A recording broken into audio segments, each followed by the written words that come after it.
শহরের motor stand এলাকায় ন্যাক্কারজনক ঘটনা এবং অতর্কিতে হামলায় আহত একজন। জানা গেছে যে আজ অষ্টমীর সকালে পুত্রের হাতে আক্রান্ত গর্ভধারিণী মা। আগরতলার মোটর স্ট্যান্ড এলাকায় এই ঘটনাটি ঘটে। জনতার হাতে রক্তাক্ত অভিযুক্ত। কি জানাচ্ছেন সংশ্লিষ্টরা, শোনাবো আপনাদের।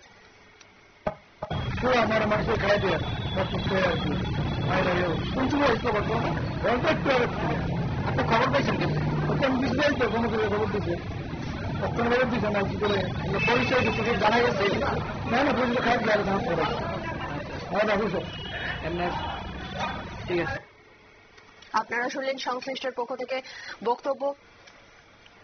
আজ অষ্টমীর সকালেই পুত্রের হাতে আক্রান্ত গর্ভধারিণী মা। আগরতলার মোটর স্ট্যান্ড এলাকায় এই ন্যাক্কারজনক ঘটনাটি ঘটে এবং জনতার হাতে রক্তাক্ত অভিযুক্ত। তাকে ইতিমধ্যেই হাসপাতালে স্থানান্তর করা হয়েছে। নিয়ে নিচ্ছে ছোট্ট একটি বিজ্ঞাপন বিরতি, সঙ্গে থাকুন।